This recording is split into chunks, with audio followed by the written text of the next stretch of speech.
Hello, everyone, and welcome back to another edition of After Bath, Before Bed, and Beyond.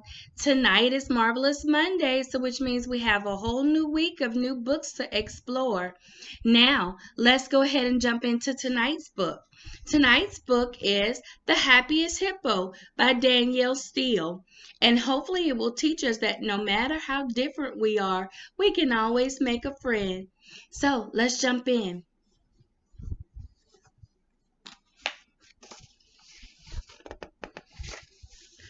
Once upon a time, there was a great big gray mother hippopotamus.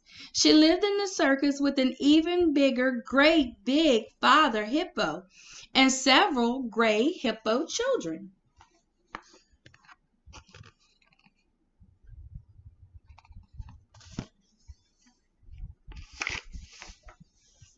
One day, the great big mother hippo told her children that there was going to be a brand new baby hippo. The whole circus was so happy about the news. The elephants and zebras and horses and clowns could hardly wait for the newest little baby hippo to arrive. The clowns were especially excited and had plans to dress up the new hippo in baby clothes and drive it around in their clown car.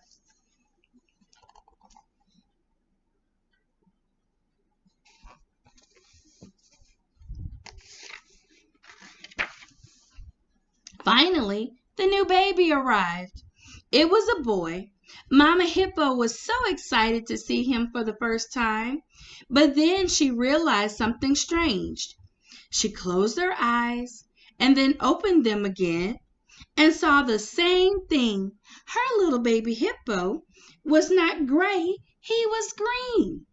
A bright, shiny, beautiful emerald green. Now, there are many things that are green: grass, leaves, four-leaf clovers, lettuce, but not hippos. Hippos are supposed to be gray.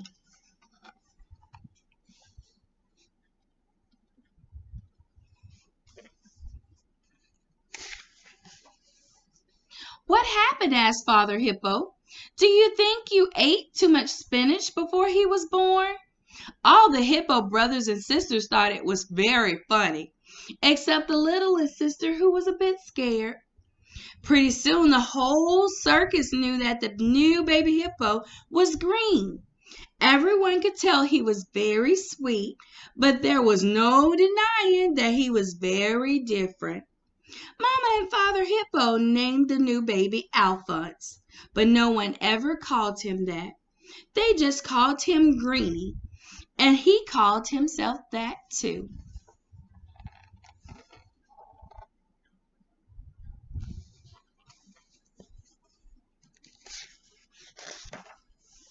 Greenie traveled with the rest of the circus, but he found that life on the road wasn't so easy. Not only was he a green hippo, but he was also huge. Absolutely huge. Children thought that Greenie looked scary. He was just too different from all the other animals and all of the other hippos. He was even different from his own family.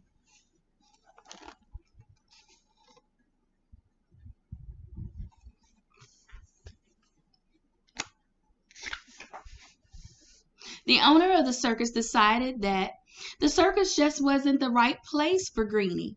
He was too big, too green, and just too different.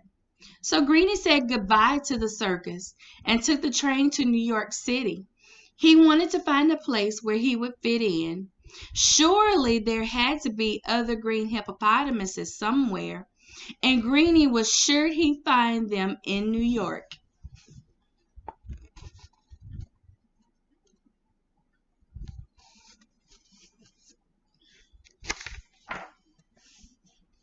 Well, New York was a little scary for him at first. The buildings were very tall, and there were a lot of people and noises like cars and taxis honking. And then one day he found Central Park when he was out walking. It was a beautiful place full of trees. Best of all, it looked like a happy place to him. There were children laughing and playing and running.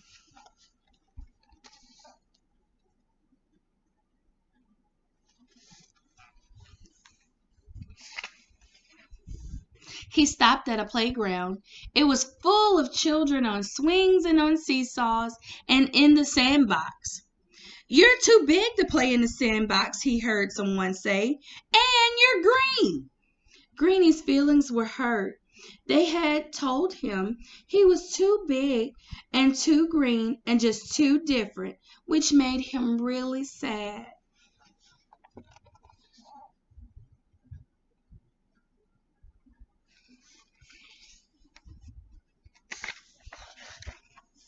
Greenie walked over to the seesaw and tried to find a friend. One mother explained to him that if he rode on the seesaw, it would never get off the ground. He was just too big. Greenie tried the swings next and found he couldn't fit into the seats. And to make everything worse, he hadn't made a single friend. Finally, he was walking slowly out of the playground when he saw a little boy sitting on a bench alone. Greenie didn't even say hello. Didn't want to scare the boy, since he seemed to scare everyone else. Suddenly, he heard a voice behind him.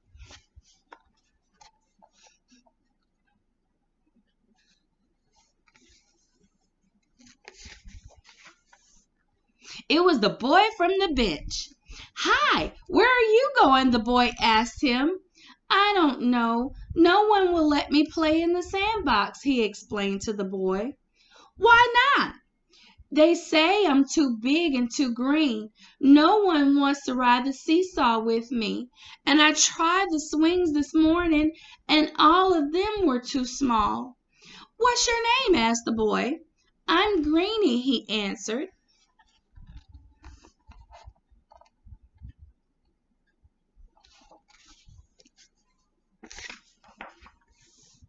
"I'm Charlie. My favorite color is green," the boy said with a smile. "Would you like to try the seesaw?" "I'd love it. Do you think we could? I'm a lot bigger than you are." While Charlie and Greenie went together to the seesaw, Charlie told him how it could work. They tried it, and it did work.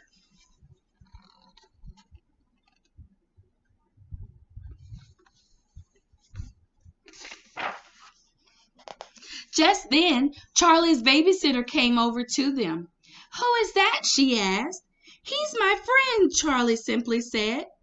They stopped for a minute at the sandbox on the way out, and Greenie sat down in the soft sand with a delighted expression.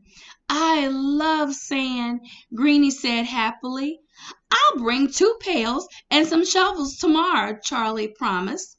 And with that, Greenie followed him out and walked him to the edge of the park. "See you tomorrow," said Greenie.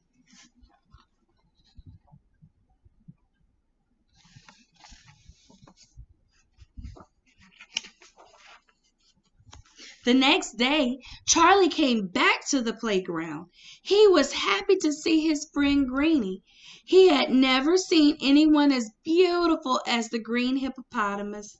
They rode the seesaw again, and just as he had promised, Charlie had brought 2 pails and 2 shovels, and they made a beautiful sandcastle.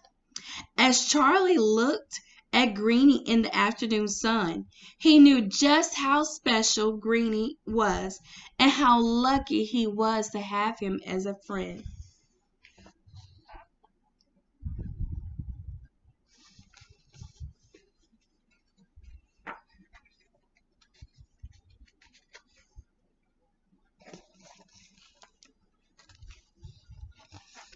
Greenie told Charlie that someone had called him a monster again that day.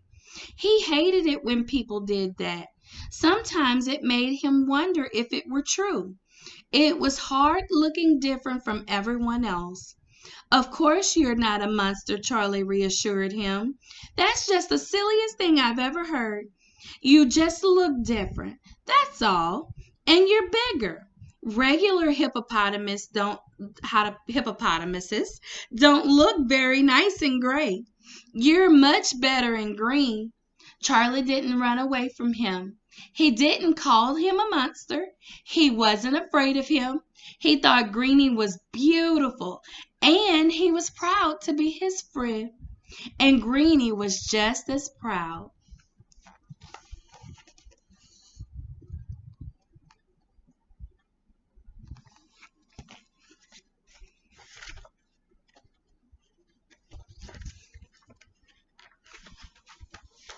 And with that, Greenie was the happiest hippo in the world, no matter how big he was, or how green he was, or how different.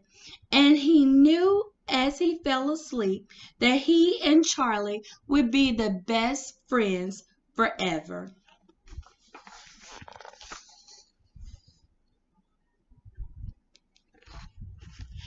The end. Well, hopefully tomorrow will bring you a lot of nice new friends.